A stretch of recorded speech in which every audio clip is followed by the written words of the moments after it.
All right, good afternoon, everyone. We will begin in just a moment as we're just ensuring that all the appropriate members of COAF and State Bar staff are in their right Sorry about that.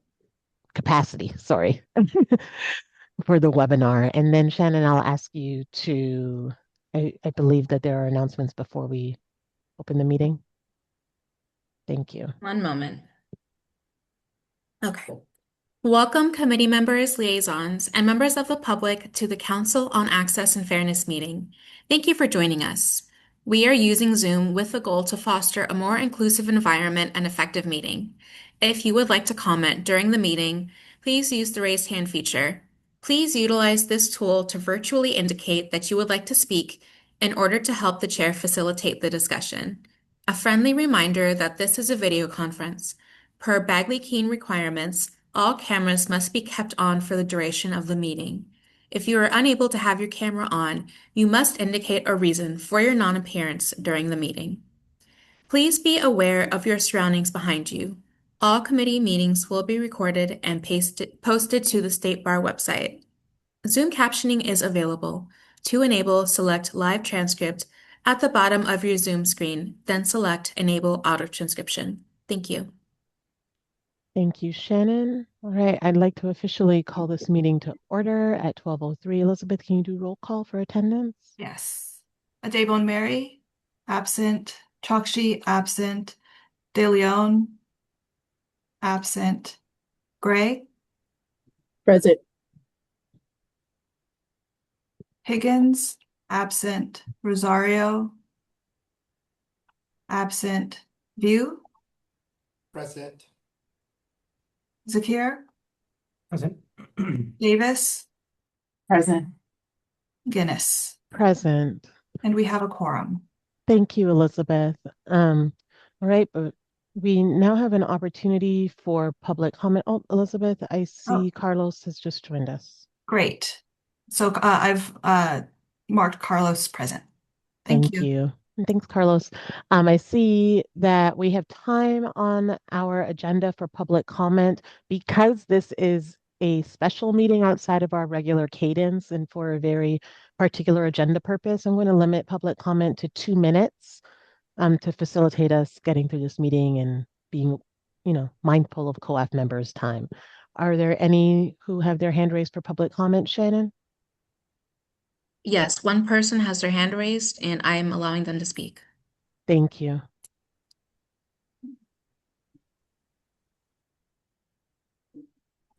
Hi there, can you hear me? Yes. Hi, good morning. Thank you for taking the opportunity to allow me to comment.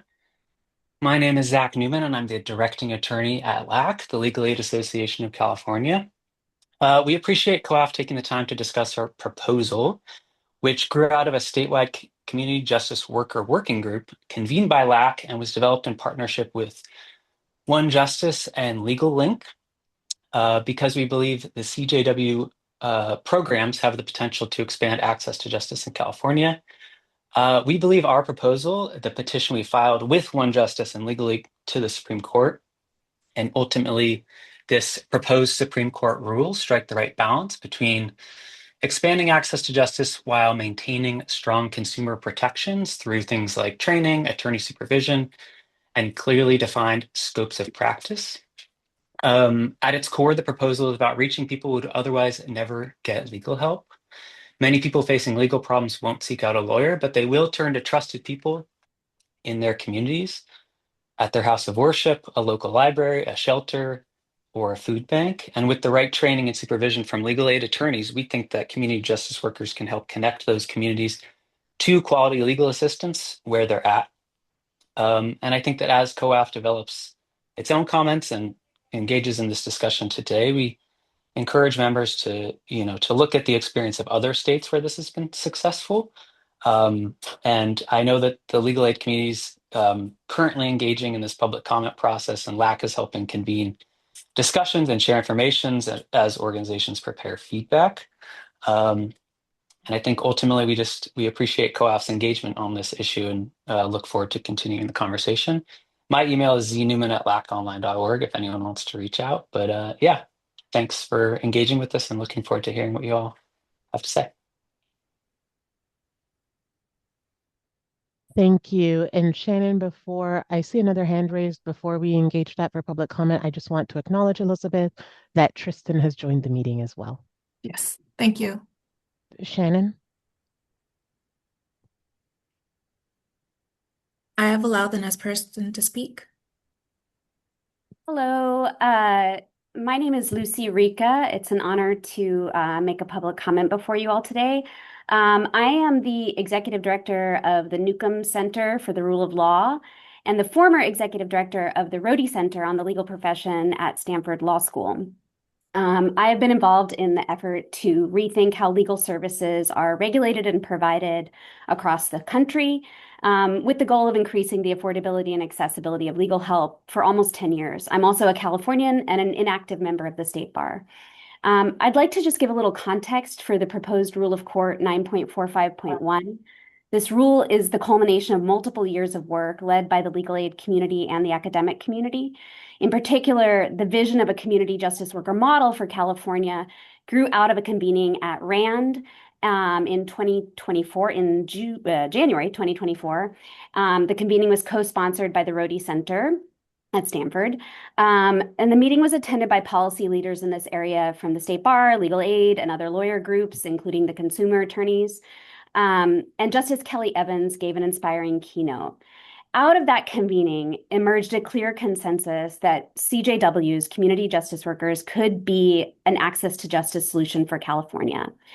And from that point, led by LAC and other legal aid groups, we moved forward into a working group that produced the proposal and then the petition that have resulted in this proposed rule. At the same time that all this was happening, CJW programs were growing across the country in states like Delaware, Utah, Arizona, Texas, South Carolina, Hawaii, and Alaska. And there's a lot of information out there from those states, more information all the time, that is worth taking a look at. I just want to say I'm thrilled that the California Supreme Court has seen the value of these programs and see that allowing the legal aid community to expand their reach and impact is a viable and valuable approach for California. And I'm thankful that you all are discussing this issue today. Thank you. Thank you. Thank you, Shannon. Is there anyone else who has their hand raised for public comment? Not at this time. Thank you very much.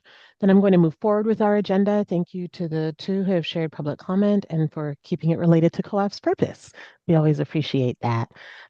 Moving into my chair's report, that will be very brief. I really just want to use this time to thank COAF members again, recognizing that this meeting and the follow-up meeting scheduled in August are out of our usual cadence.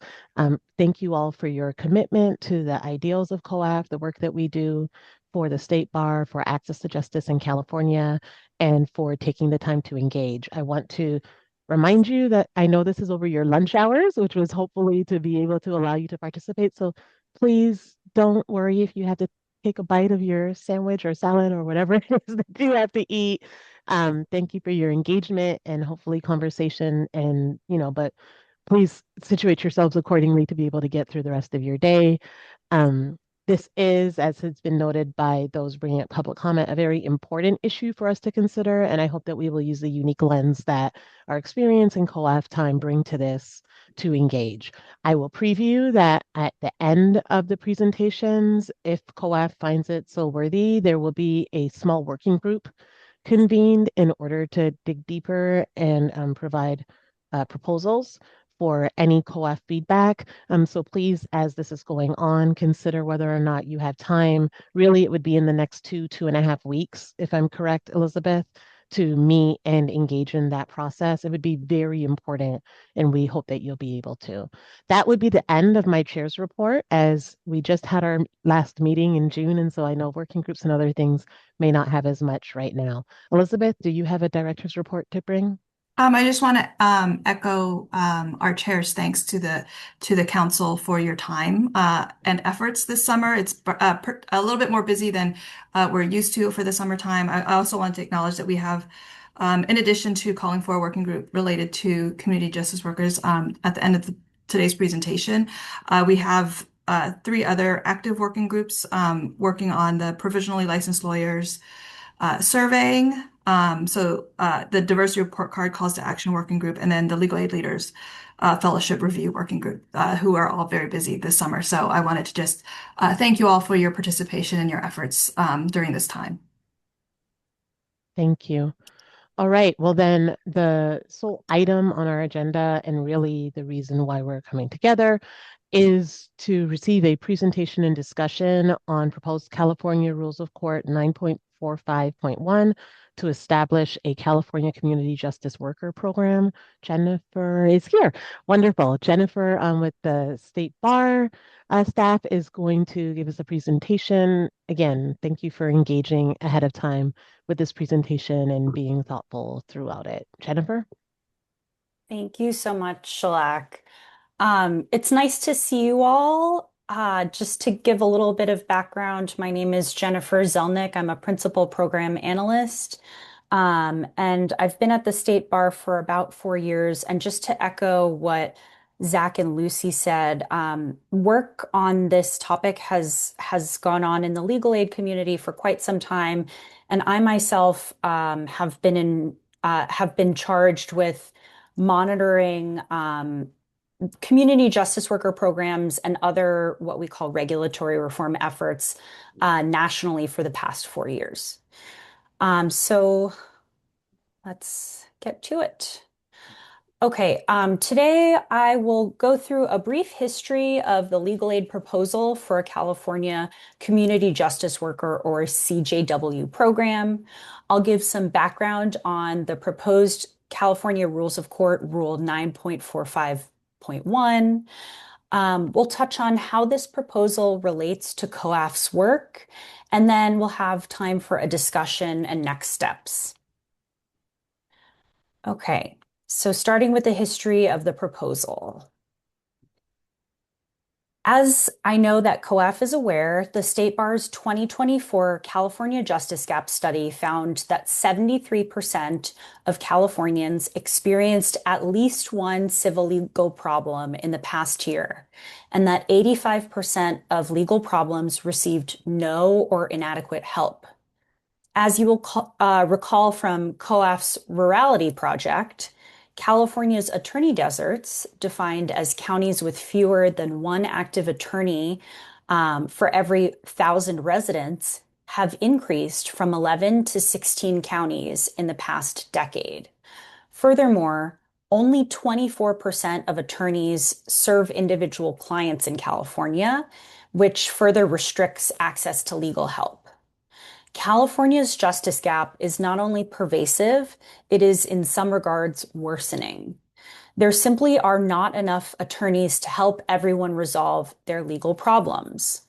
One strategy that some states throughout the country have used to address this, at least for legal aid eligible communities, is through increasing the number of individuals who can provide limited legal services, such as by deploying community justice workers. So to take a step back, I want to spend some time defining what a community justice worker is. A CJW is a trained non-lawyer who is certified to deliver limited supervised legal assistance to legal aid eligible people under attorney supervision provided through a legal aid organization. Currently, at least 6 states have active CJW programs, and others are considering or have already authorized but not yet operationalized programs. And those states with active programs are listed here: Alaska, Arizona, Delaware, Hawaii, South Carolina, and Utah.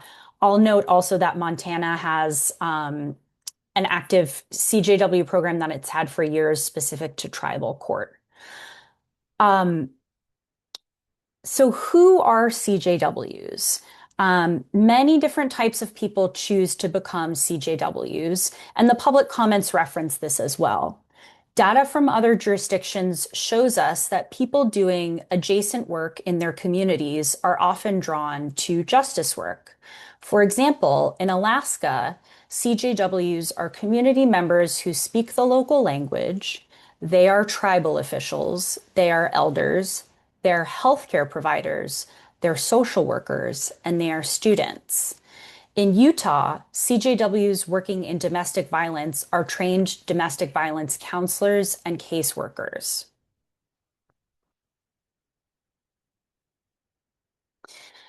Next, I'll go through a brief timeline of the legal aid proposal for a California CJW program. In December of 2024, a coalition of legal aid organizations, including several state bar funded grant recipients, published Increasing Access to Justice Through Community Justice Workers, a proposal for California, which seeks to establish a California CJW program. And as the public comments mentioned, this work was championed by the Legal Aid Association of California, or LAC, as well as two state bar grant recipients, One Justice and LegalLink, along with other co-authors who are also state bar grant recipients. In November 2025, the Legal Services Trust Fund Commission approved a resolution supporting the proposal authors' efforts to establish a California CJW program expressly to help increase access to justice for low-income and underserved communities. The Commission's resolution also provided written feedback to strengthen the proposal. In December 2025, the CJW proposal's primary authors, again, these are attorneys from LAC, One Justice, and LegalLink, petitioned the Supreme Court to adopt proposed California Rule of Court 9.45.1 to establish the program. Continuing on, in March 2026, the State Bar responded to the petition, and shortly thereafter, later in March, the petitioners submitted a further response. And this response from the petitioners urged the court to act quickly. On June 18th, 2026, the court filed Administrative Order 2026-06-17-01, Proposed Rules of Court, Rule 9.45.1, to establish a California Community Justice Worker Program in response to the petition from Legal Aid. The order directs the State Bar to solicit public comment on the court's version of the proposed rule for 45 days, and it further directs the State Bar to consider, after the public comment period concludes, whether to recommend adoption of the proposed rule with or without changes or offer other recommendations. And on July 8th, 2026, the State Bar released Proposed Rules of Court, Rule 9.45.1 for public comment. The public comment will close on August 22nd, 2026 at 11:59 p.m. I'll also note, and I didn't put this in the slides, that concurrent to the legal aid petition to the Supreme Court, Senator Ana Caballero amended Senate Bill 1129, which was previously a spot bill on another topic. Initially, the amendments would have required the State Bar to form a working group to study community justice workers in other jurisdictions and report to the legislature by January 1st, 2029. Following the release of the court's administrative order, the Senate further amended SB 1129 to require the State Bar to report to the legislature at the same time that it reports to the court about any statutory changes that would be necessary to enact a CJW program. This is a little bit outside, I believe, of what COAF will be looking at, but I did want to mention that this is going on in the background. Jennifer, I apologize for interrupting. Can you please repeat the bill number Sure. again? Sure. It's SB 1129.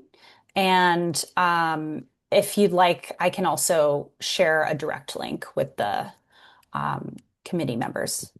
Yeah, but maybe whenever that working group is formed or to us. Perfect. Thank you. Sorry for interrupting. Not at all. I'm happy to take questions at any time. I just can't see any hands, so feel free to interject. Okay, so I want to provide a brief overview of the legal aid proposal with the note that this proposal differs in some ways from the proposed California rule of court.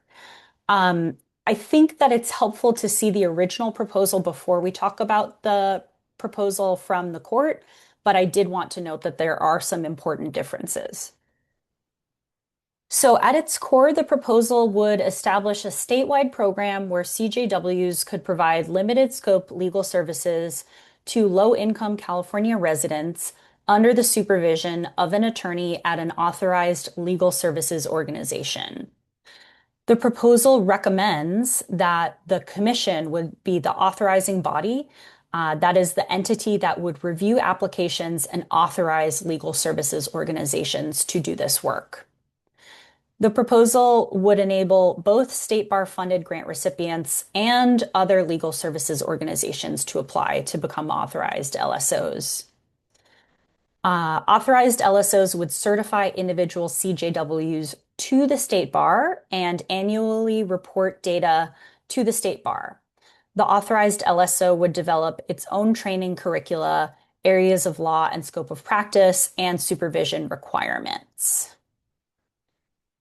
Additionally, the state bar would develop a process for authorized LSOs to certify individual CJWs, post the roster of authorized LSOs online, and report to the legislature and Supreme Court all complaints against CJWs annually.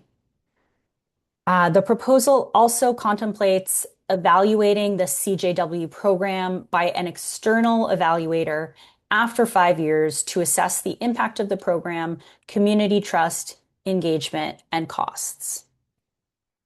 So with that in mind, let's next discuss the background on the proposed California Rule of Court 9.45.1.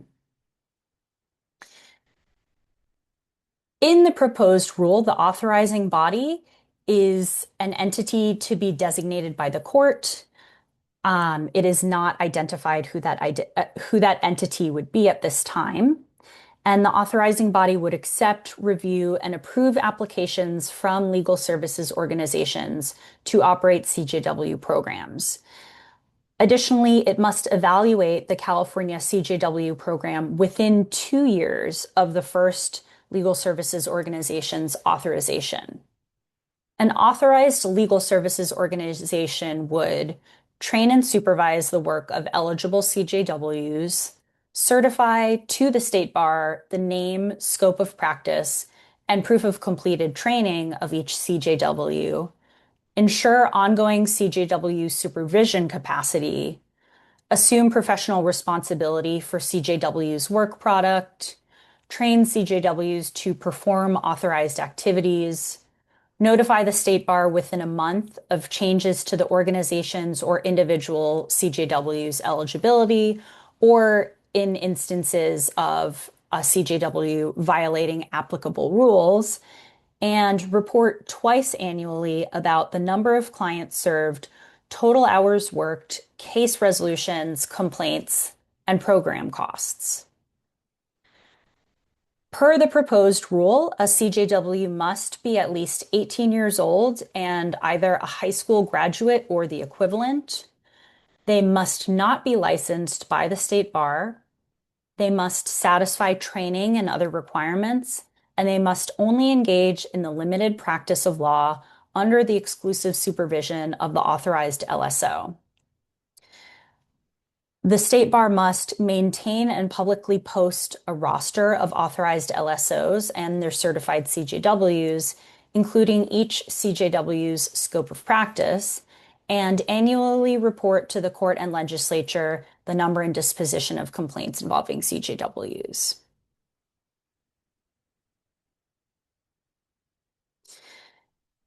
So now I wanted to touch on how we believe that this proposal relates to COAF's work. I'll note that staff have spoken with other entities about the proposed rule. As you can imagine, one of these has been the Legal Services Trust Fund Commission, which is working on its own public comments. And I wanted to share some of the issue areas that have come up for COAF's consideration. These include suggested modifications to make clear that CJWs can be employed by either the authorized legal services organization or volunteers, and that as volunteers of the authorized LSO, they may be employed elsewhere or they may not. Suggestions about who the authorizing body should be, notes on how long program rollout may take, clarifying necessary types of insurance for CJWs, specifically the importance of both malpractice and fidelity, questions about discipline for both supervisors and CJWs, and decertification of CJWs and authorized legal services organizations, confidentiality for CJW clients, minimum training and supervision suggestions, eligibility requirements for authorized legal services organizations, evaluation requirements, scope of services, including eligible areas of law and level of services, and whether there will be issues with line staff, particularly supervisors, with regard to program acceptance. So those are some of the issues that other entities are considering, and I wanted to draw your attention to 3 topics that staff believe are particularly germane to COAF's work. So the first is questions about supervision, employment versus volunteer status, and certification. Staff notes that there have been concerns about whether these could trigger problems with unions, as well as raise questions about pay equity. Second is the need to balance the potential to increase access to justice for vulnerable, low-income Californians against concerns about creating a 2-tiered justice system. Staff do believe that CJW programs can increase access to justice, but this is a concern that has been raised and merits careful consideration. And then third, the proposed rule does raise potential equity concerns for other non-lawyer legal professionals, specifically including paralegals and legal assistants who do similar work at times. So before going into next steps, perhaps this is a good time to pause for questions and discussion. And I just want to add that the 3 kind of issue areas that Jennifer raised that we thought would be most germane to COAF's work, we kind of determined those based on COAF's discussions in the past on various similar topics, like the bar exam and the provisional licensure program. Thank you. Yes, I appreciate you adding that, Elizabeth. Thanks, Jennifer and Elizabeth. Does anyone have questions, thoughts based on the presentation thus far? Gunnar? I do want to understand more about the issue with the paralegals and legal assistants. Does that mean they cannot serve as CJWs? That's a great question. It does not mean that. However, because CJWs would have to be certified, they will have to potentially complete trainings and perhaps things like assessments or skill checks in order to be certified. So there would be a period where someone who is already working as a paralegal or a legal assistant would potentially have to wait before they could become a CJW. And of course, it would be up to the discretion of the authorized legal services organization if they wanted those employees to become CJWs.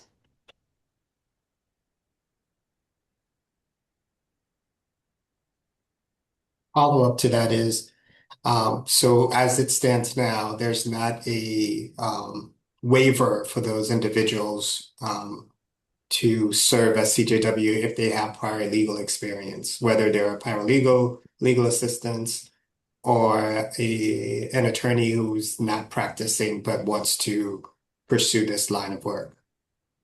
That's a great question. Not at this time, it's not contemplated in the rule. I will say that in some other states, not as much with CJW programs, a little bit with CJW programs, but also with what are known as legal paraprofessionals. Sometimes those programs do contemplate, they're not necessarily called waivers, but mechanisms to use existing experience, either through work or education or some combination, to bypass certain prerequisites. Okay, thank you. Yeah, Carlos?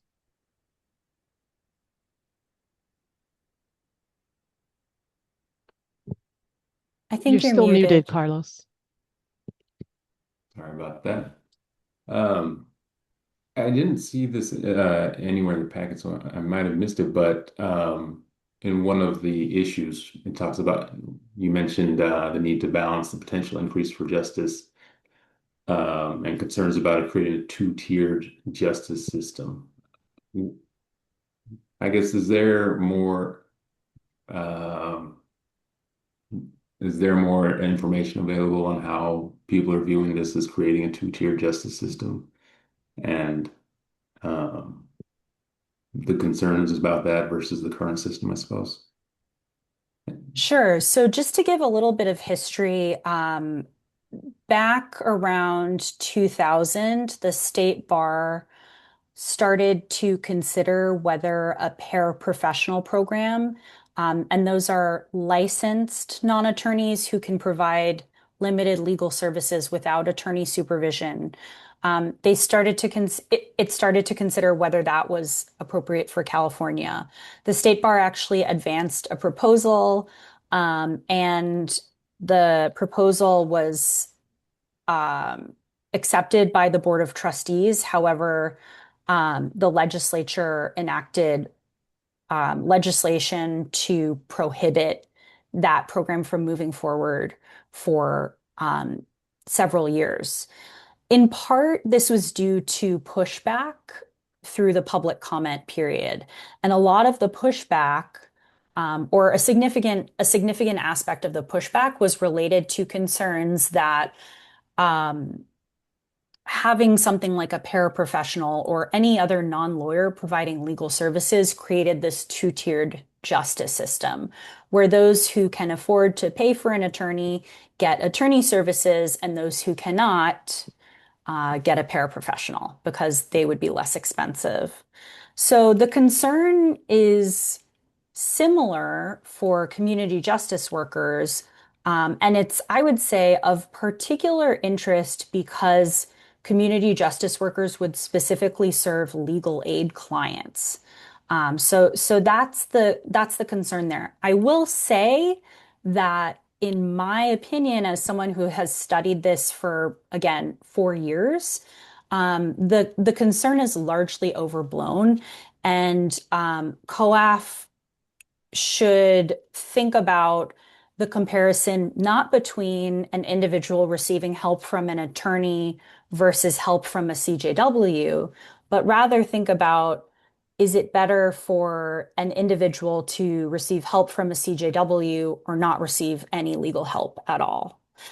And I'll just also note that CJW programs that have been in existence for several years now, namely, we have the most research out of Alaska, have demonstrated really high quality services where CJWs actually have much better success rates in areas such as public benefits and wills than attorneys, where they have not only better success in securing those benefits for their clients, but really, really high satisfaction rates.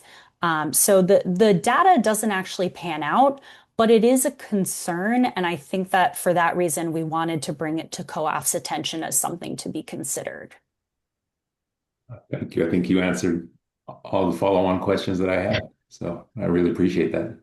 Thank you. I want to ask a follow-up question that was kind of came up, might spark another one from Carlos, but you mentioned public benefits and like wills.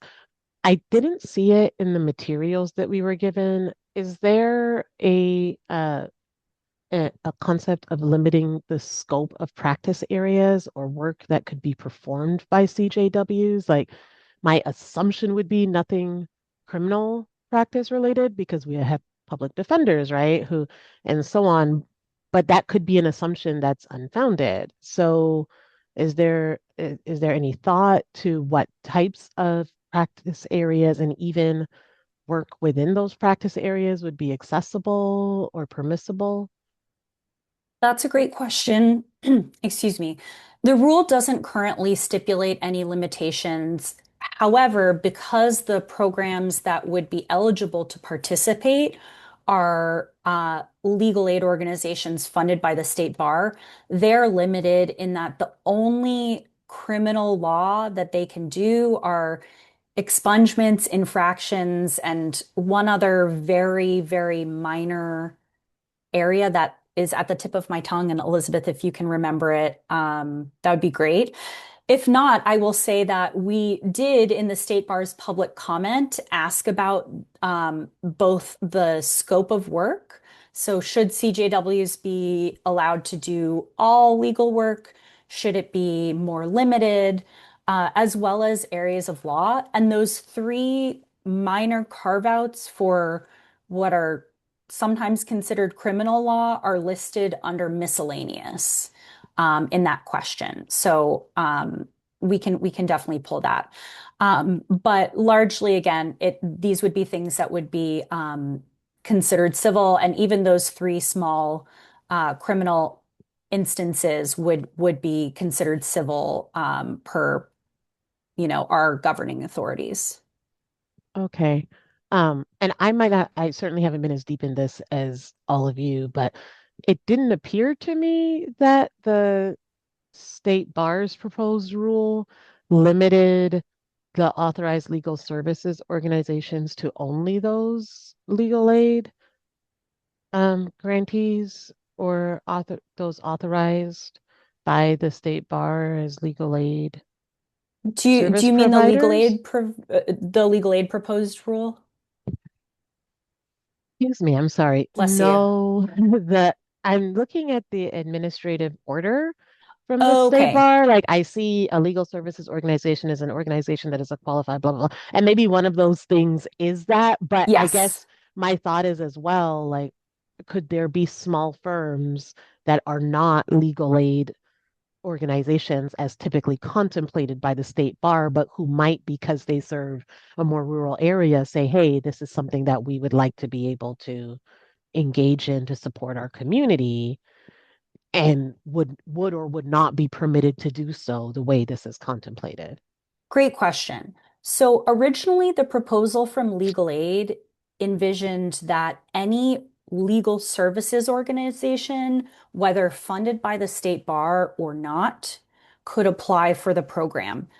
The Legal Services Trust Fund Commission and staff raised the concern that it would be impossible for the state bar to administer the program to non-state bar funded entities unless there was dedicated funding to do so. And at this time, there is no funding attached to the proposed rule. For that reason, we really encouraged the legal aid authors to think that through. And I believe when they submitted their petition to the Supreme Court, they already limited it to state bar funded organizations. The Supreme Court's proposed rule in the administrative order follows suit. It specifies that authorized legal services organizations can only be qualified legal services projects or qualified support centers, and those are Mhm. organizations by definition that are funded by the Okay. state bar. All right. Thank you, Jennifer. See, I knew I didn't know as much about it as you did. So, And just to well, thank you. I appreciate that. And then just to answer the other part of your question, I do think that um thinking about creative ways for organizations, let's say in rural areas, to deploy CJWs would be excellent and definitely increase access there. However, because the state bar doesn't regulate them in the same way that it regulates grantees and doesn't have the oversight over them. Um, and again, the question about funding, that is a limiting factor. However, I suppose that those small law firms could contemplate partnering with state bar grantees to try to have CJWs in that way. But they would have to be Okay. supervised by a state bar grantee, at least at Thank this you. time. Okay, thank you. Yusuf? Yeah, I had a quick question. So from my understanding of the materials, there are obviously training requirements that need to be satisfied and proof of training that needs to be submitted. My question, and apologies if I missed this in the discussion or the presentation, is there sort of a continuing education requirement that's been contemplated for this? That's a great question. So the proposed rule does not actually set minimum standards for training, and this includes a lack of minimum standards for continuing education. I can share that the Legal Services Trust Fund Commission, in its public comment, plans to recommend standardizing minimum training and specific areas that should be covered. It also will recommend requiring minimum continuing education. And this is something that, again, will be in the commission's public comment. But great question. That's great. And sorry, and one follow-up to that. So will it also be contemplating sort of a standardized testing, or is it just going to be standardized training? The working group is still thinking through that, but they're having discussions about whether it is more appropriate to standardize the training or if a standardized test in certain areas would be sufficient. Got it. Thank you. Thank you. Weiner?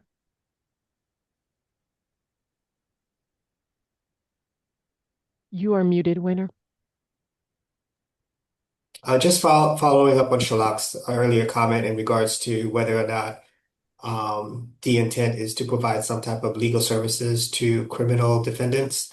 I did note that in initial proposal, the first sentence cites Gideon v. Wainwright establishing the right to legal representation in criminal cases. And I'm wondering whether or not the intent with the CJW was much broader to include providing some type of aid to low-income criminal defendants who normally would not get that legal assistance in defending their cases. Good question. So I will say that in circles that think about CJWs and other ways to increase the amount of legal help available to the public, we often think about Gideon v. Wainwright because it's been over 60 years, and although there is a right to counsel for criminal issues, there is no such right to counsel for civil legal matters. So, in that sense, it's an interesting comparison because ultimately the goal of access to justice is so that everyone, whether they have a civil or a criminal legal matter, can have legal help. However, I would say that again, the idea of criminal representation is very limited, and this does not specifically contemplate representation for individuals with criminal cases. It does contemplate providing civil relief to individuals with past criminal convictions in those very limited instances of expungement and infractions, record clearing.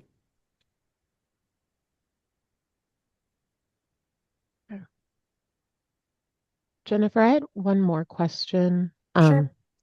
You mentioned several states that use community justice worker programs. I'm Mhm. curious if there are any states that started and stopped or have limited the scope, like maybe they started very broadly and then limited them, or have not necessarily that they've shown displeasure, but are there lessons that perhaps California could learn from the ways that other states might have refined their programs if they've had them for many years?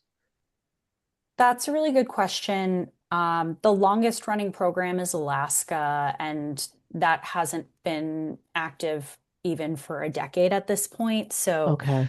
the research is still really developing. Some of the lessons learned seem to be about really defining clearly what the role is and what supervision entails. I will share that the programs in other states look different than what California's proposal looks like. And part of this is by virtue of California's unique system of legal aid delivery. We have a very distributed model of legal services where the state bar currently funds 118 organizations throughout the state to provide legal services. And this is not representative of the entire universe of legal aid organizations in the state. Um, Conversely, in Alaska, the CJW program exists through one organization, the Alaska Legal Services Corporation. ALSC is the only legal aid provider in Alaska. They obviously have very different demographics and very different geography than California. Something like 80% of Alaskans do not live on a road system. So the program there was developed simply to reach people who are not being reached. Alaska doesn't have its own law school as well. So these unique issues are not relevant to California. However, we have seen successes in CJW programs in states that could be considered more similar. For example, Arizona and Utah. In Utah, what we found for the domestic violence CJW program is that it serves majority rural clients. So it really is expanding access for Utahns. So it's not limited to Alaska. What I will say is a lot of these programs in other states start or are currently still doing with one or two areas of law. Mm. So in Alaska, they started with wills and estates as well as SNAP benefits. They do some work in Indian Child Welfare Act. They're expanding into housing as well. Um, in Arizona, I believe they have housing and maybe one other area of law. Delaware is housing exclusively. Hawaii is exclusively paternity cases. And the regulatory mechanisms have also been different in every state. And just as one example, in Utah, CJW programs emerged through what's called a regulatory sandbox that the state operates. And that's a place where organizations can experiment with different ways to expand access to justice under very close supervision and guidance while collecting robust data to either demonstrate the value of the program or demonstrate that it doesn't work. So there have been a lot of differences with each of these programs. For most of the other states where they're limited in practice area, is that just because of how they've been implemented, or were they written that way when they were established? It's really a combination. Okay. And I will say that in terms of data collection, there is a value in limiting to certain areas of law, at least at first, because it's harder to compare success of one program doing housing law to a program doing domestic violence law to a program doing public benefits than it is to compare three programs doing public benefits. Does anyone else have any questions or, oh, sorry, Christina. Hi, yes, thank you all for allowing me to participate. My question is, and I apologize if you've answered this already, but have you all looked to any kind of similarities in modeling the program with particularly immigration and how the federal court allows there to be, fully accredited, partially accredited representatives? in having practiced immigration in the past, I see, both pros and cons in having individuals um, assisting and also even having their own cases, all the way up to the appeals, and being non-lawyers. But I think that would be, since it's so established, it's been that way for Lord knows how many years. I think it would be a good place to sort of look to in terms of the success rates, what, especially with immigration, what has gone wrong with, changing administrations and changing laws happening, by the day. I think that would be a really good place to also get some data and research from as well. Yeah, thank you for raising that. We definitely, the State Bar, our office actually conducted some research on accredited representatives back in 2024. So we are definitely thinking through similarities and differences between those two programs. We are also obviously aware that there are other types of administrative hearings where non-attorneys also regularly appear. So thinking through that as well, when we think about scope for community justice workers, as well as what is appropriate training and supervision. Thank you. Any other questions or comments? Okay, Jennifer? All right. So, in terms of next steps, as was previewed earlier, one goal of today is to form a two-member working group to review the proposed rule and provide draft comments for COAF's approval. Next, COAF will reconvene to hopefully approve the working group's comments at its August 21st meeting. State Bar staff will then incorporate COAF's feedback into its memo to the Board of Trustees. As of now, staff plans to present to the Board of Trustees at its September meeting. However, that is subject to change. And throughout this process, staff will keep COAF apprised of feedback from the Board of Trustees and from the Supreme Court. And that is all I have, so I will stop sharing. Okay. Thank you. Elizabeth, do we don't need to vote on forming the working There's group, no, correct? because it's Okay. actually, staff is actually just calling for volunteers. Okay. So if there are two co-op members who would like to volunteer now, that would be great. Otherwise, please feel free to reach out to me after the meeting. But as Shalak mentioned earlier, we are on a quite strict timeline for this work. And so we'll probably need to convene this working group in the next, at least once, possibly twice in the next two to 3 weeks. Yeah, I was going to ask if you could share a little bit more about what that timeline probably looks like as people think through their calendars. Yeah, so our next meeting is August 21st, and we'd like to post agenda materials for the meeting. We typically post 5 business days materials in advance of the meeting, and so we need enough time to meet, develop some feedback for the proposal, have the working group, affirm that, what we've captured is what they would like COAF to put forth. So I think, working back from there, I don't have my calendar in front of me, but, we would likely need to meet in the next 2 weeks, at least once. 2 to 3 weeks, yeah, at least once, possibly twice, or communicate by email once we have a draft going. Okay, so please consider that everyone, as you're looking at your calendars and any vacations, et cetera, that you may have. Elizabeth, I think given that, it would be fair to say you need to know the composition of this working group by Friday. That would be ideal so that we can start scheduling. Yes, because I know everybody Okay. is quite busy, and there's vacations and that sort of thing during this time of year.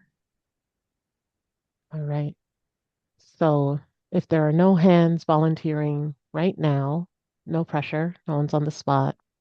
Can I get Jeopardy music or something, Shannon? Mhm. But right now, please do email Elizabeth in the next, 24, 48 hours to let her know if you have the availability to. I think all of us would probably have the interest. This is a very important process for us to be engaged in, but if you have the availability to engage over the next couple of weeks, please email Elizabeth in the next 24 or so hours so that they can begin doing this really important work.